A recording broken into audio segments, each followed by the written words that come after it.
नमस्कार, मैं युवराज और आप देख रहे हैं प्योर पॉलिटिक्स। तो जंतर मंतर पे छात्रों का जो आंदोलन हुआ, ये छात्रों का आंदोलन तो कम ही कहेंगे। ये जो टुकड़े टुकड़े गैंग के लोगों ने छात्रों को गुमराह करके यहां पे जो धरना प्रदर्शन किया और जो हिंसा की, उसको लेकर के सुप्रीम कोर्ट और चीफ जस्टिस ऑफ इंडिया ने जो रोष व्यक्त किया है और सरकार को जो ये कहा है कि भाई ये जो असामाजिक तत्व हैं, जो गुंडे हैं, उनके साथ कोई रियायत नहीं होनी चाहिए। देखिए, ये बात सोमवार को भी चीफ जस्टिस ने कही है और सरकार ने भी कहा है कि भाई हम तो छात्रों को छोड़ देंगे, लेकिन जिन लोगों ने इस प्रदर्शन के नाम पे गुंडागर्दी की, हिंसा किया, उनको हम बख्शेंगे नहीं बख्शेंगे। और देखिए, सुप्रीम कोर्ट का बड़ा स्पष्ट रुख है, चीफ जस्टिस का बड़ा स्पष्ट रुख है। उन्होंने कह दिया है, सोमवार को भी कहा कि भाई छात्रों को तो आप छोड़ दीजिए, लेकिन छात्रों के भेष में या छात्रों के पीछे छिप करके अगर किसी ने गुंडागर्दी की है तो उसको कड़ी सजा मिलनी चाहिए। अब सुप्रीम कोर्ट का भी रुख बड़ा स्पष्ट है, सरकार का रुख भी बड़ा स्पष्ट है। तो ये जो अभिजीत दीपके है ना, वो हिल गया है, वो परेशान हो गया है। वो अब ये कह रहा है कि भाई ये जो असामाजिक तत्वों की बात हो रही है, उन्होंने तो पहले ही कहा था कि उनके आंदोलन को बदनाम करने के लिए बाहर से ऐसे तत्वों को भेजा जा सकता है। अच्छा, बाहर से ऐसे तत्वों को भेजा जा सकता है, मतलब कहीं से इंपोर्ट हुआ है क्या? देखिए कितना शातिर व्यक्ति है ये। इन लोगों ने अपने आंदोलन में हर तरह के लोगों को बुला लिया, एकदम जैसे कि कहीं पे लंगर लगा हुआ हो, हर कोई आ जाओ। इन्होंने सबको बुला लिया। अब वो कहते हैं कि वो हमारे लोग नहीं थे। पुलिस ने क्यों नहीं जांच की? भाई पुलिस जब वहां पे जांच करना चाह रही थी और जब थोड़ी सख्ती बरत रही थी तो आपने कहा कि हमारा आंदोलन तो हमारा बिल्कुल अधिकार है, कॉन्स्टिट्यूशनल राइट है और आप हमें परेशान नहीं कर सकते। भाई पुलिस ने पूरी कोशिश की, इनको बताया भी था, वीडियो अवेलेबल है। जब कॉकरोच जनता पार्टी के लोगों को पुलिस ने बताया कि भाई देखिए आपके आंदोलन का लोग गलत फायदा उठा रहे हैं, असामाजिक तत्व इसमें घुस रहे हैं, हिंसा की वारदात हो सकती है और आप उसको कंट्रोल नहीं कर पा रहे हैं, इन लोगों ने कुछ नहीं करा। देखिए पहले तो कोई भीड़ आ नहीं रही थी, तो ये तो इनको लग रहा था कि भाई जिस तरह से भी भीड़ आ जाए, चाहे गुंडे हो, बदमाश हो, मवाली हो, देशद्रोही हो, कोई तो आ जाए, जंतर मंतर पर भीड़ आ जाए, ये इनकी प्राथमिकता थी। गुंडे हो, मवाली हो, उससे उनको कोई परेशानी नहीं थी। अब ये अभिजीत दीपके कह रहा है कि भाई देखिए शुरुआती 1 महीने तक तो ऐसी कोई घटना नहीं हुई आंदोलन के। अब दिल्ली पुलिस के उस दावे को वो चैलेंज कर रहे हैं जिसमें दिल्ली पुलिस ने कहा है कि बड़ी संख्या में वहां अपराधी मौजूद थे। देखिए फेशियल रिकॉग्निशन की टेक्नोलॉजी वहां लगाई गई थी और दिल्ली पुलिस ने कहा है कि लगभग 3000 ऐसे लोग वहां मौजूद थे जिनका पहले का आपराधिक रिकॉर्ड है, क्रिमिनल बैकग्राउंड है। ये किसने कहा? ये दिल्ली पुलिस ने कहा। और अब अभिजीत दीपके उस चीज को चैलेंज कर रहा है। अब दीपके पूछते हैं कि भाई इतने अपराधी मौजूद थे तो उन्हें वहां रहने की अनुमति किसने दी और सुरक्षा व्यवस्था में यह चूक कैसे हुई? भाई तुम्हें शर्म नहीं आती अभिजीत दीपके? जब पुलिस तुम्हें समझा रही थी और थोड़ी कड़ाई बरतना चाह रही थी तो तुमने कहा कि नहीं, हमारे लोगों को परेशान मत करो, क्योंकि उस वक्त तुम्हारी प्राथमिकता थी कि किसी भी तरह से संख्या बढ़ जाए, क्योंकि पहले तो लोग थे ही नहीं जंतर मंतर पे, और अब आप पुलिस पे ही आरोप लगा रहे हैं। तो देखिए अभिजीत दीपके बुरी तरह से अपने ही जाल में फंसता जा रहा है। जो गुंडागर्दी लोगों ने करवाई है, सुप्रीम कोर्ट ने तो कह दिया है कि भाई गुंडों को नहीं छोड़ना है। और अभिजीत दीपके या आशुतोष रंका, इनको डर इस बात का है कि जब जांच शुरू होगी, जांच तो चल ही रही है, जब जांच तेज होगी तो उसकी आंच इनके घर तक पहुंचेगी और ये फंसेंगे और इनके खिलाफ भी कार्रवाई हो सकती है। शुरू में तो हर कोई कहता है, ये दिल्ली दंगे हुए थे तो ताहिर हुसैन कितना काबिल बन रहा था कि हमारा तो कोई मतलब ही नहीं है जी, हम तो, हमारा कुछ लेना देना ही नहीं है, सजा हो गई ना। तो ऐसे ही अभिजीत दीपके ये कहते हैं कि हमारा इन असामाजिक तत्वों से हमारा कोई वास्ता नहीं है। जब ये तुम हाथ फैला फैला के सबको बुला रहे थे, उस वक्त तुम्हें नहीं समझ में थी बात? और ये जो गालीबाज लड़की को आपने देखा होगा, रुचिका सिंह को, ऐसे ऐसे लोगों को तुमने बुलाया और उसको भी कहते हो कि यूथ है। ये रुचिका सिंह जो है, जो एक नंबर की फ्रॉड दिख रही है। जब वो गाली दे रही थी उसका चेहरा कुछ और है, माफी जब मांग रही है तो उसका चेहरा कुछ और है, उसके बाद वो मास्क लगा के आ जाती है। तो इस सारे फ्रॉड लोगों को तुमने वहां जमा कर लिया था। किस एंगल से ये रुचिका सिंह निट की छात्रा लगती है? देखिए, वो लड़की है, उसके बारे में बहुत कुछ कहना ठीक नहीं है, लेकिन एक लड़की होने के बावजूद उसने तो सारी मर्यादाओं का उल्लंघन कर दिया। क्या वो अपने घर में अपनी मां से वैसे ही बात करती होगी? और उसकी मां भी उसको डिफेंड कर रही है, कहती है प्रधानमंत्री मोदी ने माफ कर दिया, प्रधानमंत्री मोदी अब उसको गोद ले लें। बताओ, ऐसी गालीबाज लड़की को कोई अपने पास नहीं फटकने देगा। तुम कहते हो प्रधानमंत्री गोद ले लें। भाई, क्यों गोद ले लें? तो ये तो इसकी पूरी फैमिली फ्रॉड लग रही है मुझे। खैर, ये अभिजीत दीपके ऐसे लोगों को भी डिफेंड कर रही है। पूरा का पूरा जो कॉकरोच जो इकोसिस्टम है, वो ऐसे गालीबाज लड़कियों और लड़कों को सपोर्ट कर रही है। भाई, ये गालीबाज लड़कियां और लड़के ये निट के अभ्यर्थी हैं क्या? ये निट के एस्पायरेंट हैं? ये सब, इनका एजुकेशन से, इनका परीक्षा से कोई मतलब नहीं है। और देखिए, कहते हैं ना कि बात निकलेगी तो दूर तलक जाएगी। तो अभिजीत दीपके जो दूसरों को पाठ पढ़ा रहे थे शुचिता और पारदर्शिता का, जब सवाल इनके ऊपर उठा कि अमेरिका में इसकी पढ़ाई का जो खर्चा है, जो करोड़ों रुपए में जाएगा, वो पैसा कहां से आया, तो इसकी सिट्टी पिट्टी गुम हो गई है। ये कहता है मैं सब कुछ, सारे प्रमाण दूंगा, मुझे स्कॉलरशिप मिला है, मैं वो भी दिखाऊंगा, लेकिन पहले प्रधानमंत्री मोदी अपनी डिग्री दिखाए। मतलब जो व्हाट अबाउटरी है। अरे, प्रधानमंत्री मोदी की डिग्री तुम मांगने वाले कौन होते हो भाई? और प्रधानमंत्री की डिग्री पब्लिक डोमेन में है, कई बार सामने आई है। ये तो वो कहता है कि जो शहंशाह है वो अपनी डिग्री क्यों नहीं दिखाते। देख लीजिए किस मानसिकता का ये व्यक्ति है। ये चेला है अरविंद केजरीवाल का, और अरविंद केजरीवाल के रास्ते पे ये चल रहा है। लेकिन अभिजीत दीपके, इससे तुम बचने वाले नहीं हो। सवाल तो उठेगा। अब आरटीआई तो फाइल हो गई है, तुम्हें जवाब देना पड़ेगा कि पैसा तुम्हारे पास कहां से आया। और ये सब काम नहीं आएगा कि प्रधानमंत्री पहले अपनी डिग्री दिखाएं, तुम पहले जवाब दो। तुम भी आरटीआई फाइल करो कि प्रधानमंत्री की डिग्री कहां है। कई लोगों ने किया है, सबको जानकारी मिली है। अब देखिए, एक्स पे एक पोस्ट में अभिजीत दीपके लिखते हैं कि I am ready to reveal my scholarship letter and education loan letter, will the emperor show his degree.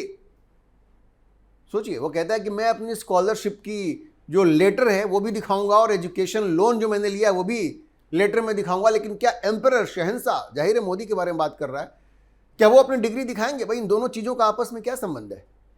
जैसे तुम्हारे लिए लोगों ने आरटीआई फाइल किए, तुम भी जाके आरटीआई फाइल करो कि प्रधानमंत्री की डिग्री कहां है। पहले भी लोगों ने किया है, अपना तो जवाब दो ना भाई। इसका मतलब कि तुम किसी चीज से डर रहे हो और कंडीशन लगा रहे हो। भाई, तुम दिखा दो कि स्कॉलरशिप का ये लेटर है, दिखा दो एजुकेशन लोन का ये लेटर है। लेकिन अभिजीत दीपके ज्यादा होशियार नहीं बनने का। ये स्कॉलरशिप भी कैसे मिलती है ये भी लोगों को मालूम है, कौन कौन सी संस्थाएं दिलवाती हैं और किनको दिया जाता है।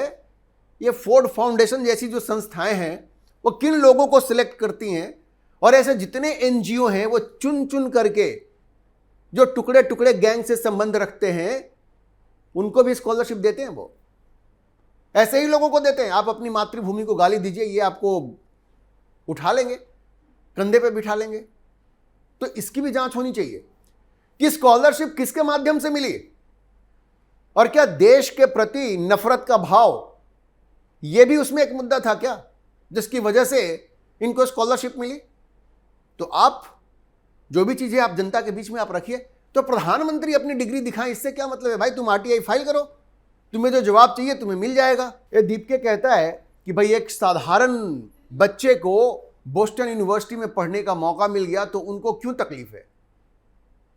तुम शिक्षा के खिलाफ क्यों? भाई, कोई खिलाफ नहीं है, लेकिन ये पूरा रैकेट है जो तुम्हारे जैसे लोगों को स्कॉलरशिप दिलवा करके बोस्टन यूनिवर्सिटी और अलग अलग यूनिवर्सिटी में ले जाते हैं, उनके मन में भारत के खिलाफ नफरत भरते हैं और फिर वापस भारत भेज देते हैं कि अब जाओ, जा करके अपने ही देश को गाली दो, अपने ही सिस्टम को चैलेंज करो, जाके कहो कि वहां लोकतंत्र खतरे में है, ये डीप स्टेट करता है अमेरिका का, अलग अलग एनजीओ के माध्यम से। तो पूरी पारदर्शिता बहुत जरूरी है। लोगों को पता चलना चाहिए अभिजीत दीपके कि तुमको स्कॉलरशिप किसने दिलवाई, क्या किसी खास विचारधारा की वजह से आपको स्कॉलरशिप मिली। इन सबों की जांच होनी चाहिए। तो आपको तकलीफ क्यों होती है? ये कौन नहीं जानता है कि अरविंद केजरीवाल को जिन एनजीओ ने फंड किया, जब वो राजनीति में नहीं आए थे, फोर्ड फाउंडेशन ने उनको फंड किया, और फोर्ड फाउंडेशन जैसी संस्थाएं अमेरिकी डीप स्टेट के साथ मिलकर के रिजीम चेंज अलग अलग देशों में करवाती है, तख्ता पलट करवाती है। ये कौन नहीं जानता है? तो क्या आप भी उस इकोसिस्टम के हिस्सा बन गए थे? इसकी भी तो जांच होनी चाहिए। तो आपको तकलीफ नहीं होनी चाहिए। पारदर्शिता का समर्थन कीजिए। अपनी डिग्री, अपना जो भी लेटर आप दिखाना चाहते हैं दिखाइए, पता तो चले कि किसने आपको स्कॉलरशिप दिलवाया। अब देखिए, ये सवाल काफ़ी, जो आरटीआई एक्टिविस्ट अमित तिवारी हैं, उन्होंने आरटीआई फाइल किया है। उनका कहना है कि भाई ये एक जूनियर इंजीनियर का बेटा है, महाराष्ट्र इंडस्ट्रियल डेवलपमेंट कॉरपोरेशन में जो काम करते हैं। उनके पास इतना पैसा नहीं है, 60-65 हज़ार की सैलरी होती है, कहाँ से करोड़ रुपए की फंडिंग हो रही है। अब ये कह रहे हैं अभिजीत दीपके कि मुझे तो स्कॉलरशिप मिली है। तो भाई दिखाओ किसने दिलवाई स्कॉलरशिप, किसने दिखाई स्कॉलरशिप। और आगे वो कहते हैं कि जो कॉकरोच जनता पार्टी है उसके लिए क्राउड फंडिंग होगी। अभिजीत दीपके कहता है कि जनता से पैसे लेकर के हम अपना खर्चा चलाएंगे। पहले तो तुम ये बताओ कि जंतर मंतर पे जो इतना खर्चा हुआ वो पैसा कहाँ से आया? क्राउड फंडिंग तो अभी तुमने की नहीं है। अभी तुमने तुरंत सीजेपी बनाया है, कोई रजिस्टर्ड संस्था भी नहीं है, तो पैसा कहाँ से आया? अभिजीत दीपके अभी फंसोगे। इन सब चीज की जांच होगी और तुम्हें एक एक चीज का जवाब देना पड़ेगा। अब वो आगे कह रहे हैं कि हम क्राउड फंडिंग करेंगे। अरे जब करोगे तब करोगे, अभी पैसा कहां से आ रहा है ये तो बताओ। और देखिए ये कितने डबल स्टैंडर्ड के लोग हैं। झारखंड में जो छात्र हैं वो प्रदर्शन कर रहे हैं वहां पे कि झारखंड में सीबीआई की जांच हो। वहां जो Jharkhand public service commission JPSC और Jharkhand staff selection commission JSSC, भयंकर भ्रष्टाचार है, नौकरी में भयंकर भ्रष्टाचार है, पेपर लीक से लेकर के तमाम तरह के भ्रष्टाचार है वहां पे, लेकिन कोई सुनने वाला नहीं है। ये दीपके कहता है कि मैंने फोन पे बात की है लोगों से। अरे फोन पे बात करने से होगा? जैसे तुम यहां बैठ करके शिक्षा मंत्री का इस्तीफा मांग रहे थे, वहां जाओ, लेकिन नहीं जाएगा वो, क्योंकि वहां पे कांग्रेस के गठबंधन की सरकार है और कांग्रेस तो माई बाप है। एक माई बाप अरविंद केजरीवाल, दूसरा राहुल गांधी। वहां नहीं जाएगा ये सारा ड्रामा ये जंतर मंतर पे ही रहेगा। तो ना वो झारखंड जाएंगे, ना पंजाब जाएंगे। पंजाब में भी इतने सारे पेपर लीक्स हुए हैं, वहां नहीं जाएंगे। कर्नाटक में देखिए, कर्नाटक में इतने सारे आरोप हैं कि 80,000 घूस दे करके यहां पे पेपर निकल रहा है, नौकरियां दी जा रही हैं। वहां नहीं जाना इनको, क्योंकि वो सब तो इनके मास्टर हैं, माँ बाप हैं, माई बाप हैं इनके। वहां नहीं जाएंगे। इनका सारा ड्रामा यहीं चलेगा। ना वो झारखंड जाएंगे, ना पंजाब जाएंगे, ना कर्नाटक जाएंगे। और आपको पता है कर्नाटक में वो जो मल्लिकार्जुन खड़गे का बेटा है, प्रियांक खड़गे, उससे कहा गया कि भाई आप इस्तीफा दीजिए, ये नौकरियों में धांधली की बात आ रही है। तो वो कहता है कि अभी नहीं देंगे, 25 दिन तुम जाके अनशन करो, उसके बाद तुम्हारी पिटाई करेंगे और उसके बाद तुम कहोगे तुम इस्तीफा देंगे। मतलब वो कह रहा है जंतर मंतर में जैसे 25 दिन तुमने अनशन किया, फिर पुलिस ने लाठीचार्ज किया, तो हम भी लाठीचार्ज करवाएंगे, फिर इस्तीफा देंगे। ये एरोगेंस देखिए, ये अभिमान, ये अहंकार देखिए। लेकिन अभिजीत दीपके में इतनी हिम्मत नहीं है कि वो कर्नाटक जाए और वहां के छात्रों की आवाज उठाए। वो सब कुछ, उनकी सारी ब्रेवरी ये जंतर मंतर के लिए, क्योंकि उनको पता है कि नरेंद्र मोदी सौम्य हृदय के हैं, छात्रों के नाम पे उनकी बात मान लेंगे। लेकिन वो जाए ना कर्नाटक में, इतनी पिटाई होगी कि दिमाग सही हो जाएगा। कर्नाटक में लोगों के खिलाफ, 3 लोगों को ऐसे ही उनके खिलाफ केस हो गया कि राहुल गांधी के लिए कोई अभद्र टिप्पणी कर दी। राहुल गांधी के खिलाफ अभद्र टिप्पणी हो गई तो केस हो जाएगा। लेकिन यहां प्रधानमंत्री को सीधे सरेआम गाली दी जा रही है, तो कहते हैं नहीं जी, ये तो फ्रीडम ऑफ स्पीच है, ये बच्ची है। और राहुल गांधी के खिलाफ ऑब्सीन पोस्ट के नाम पे 3 लोगों के ऊपर केस हो गया। तो देखिए, ये इनका फ्रीडम ऑफ स्पीच का डेफिनेशन है। दरअसल ये सब लोग उसी इकोसिस्टम के हिस्सा हैं। मोदी विरोध, भारत विरोध, यही इनका मूल मंत्र है और इसी के लिए वो काम कर रहे हैं। लेकिन अभिजीत दीपके ये चारों तरफ से फंसते जा रहे हैं। इनको सुप्रीम कोर्ट ने भी बड़ा स्पष्ट कह दिया है कि कुछ भी कर लो, ये जो गुंडे बदमाश हैं उनको तो हम छोड़ेंगे नहीं। और इनकी फॉरेन फंडिंग पे अमेरिका में जो पढ़ाई कर रहे थे बॉस्टन यूनिवर्सिटी में, वो पैसा कहां से आया और किसने इनको स्कॉलरशिप दिलवाई? अगर स्कॉलरशिप की बात सही भी है तो क्या इसमें ये फोर्ड फाउंडेशन जैसे एजेंसीज इन्वॉल्व रहे हैं क्या? कौन से एनजीओ थे जिन्होंने कि आपको स्कॉलरशिप दिलवाई? जब इन सबों की जांच होगी तो दूध का दूध और पानी का पानी हो जाएगा। और अभिजीत दीपके इसी बात से डर रहा है, इसीलिए कह रहा है कि प्रधानमंत्री अपनी डिग्री दिखाएं। भाई देखो, ऐसा है कि तुम्हारे खिलाफ आरटीआई फाइल हो गया है, तुम भी आरटीआई फाइल करो और जानकारी ले लो। तो अभिजीत दीपके बहुत बुरे फंसते जा रहे हैं, उनका जेल जाना बिल्कुल तय है, आज जाए कल जाए। ये जांच जब आगे बढ़ेगी तो उसकी आंच इनके घर तक भी पहुंचेगी और इनकी गिरफ्तारी बिल्कुल तय है। वक्त लग सकता है, लेकिन अभिजीत दीपके और इसके पूरे गैंग के लिए जेल में कमरा तैयार अभी से हो रहा है और इनका बचना बड़ा मुश्किल है। अभी के लिए इतना ही। हम इस खबर पर नजर बनाए रखेंगे और आपको अपडेट करते रहेंगे। इस विषय पर आप क्या सोचते हैं, अपनी राय कमेंट बॉक्स में जरूर लिखें। और अगर आपको ये वीडियो पसंद आया हो तो आप इसे लाइक करें, शेयर करें और हमारे चैनल को सब्सक्राइब जरूर करें।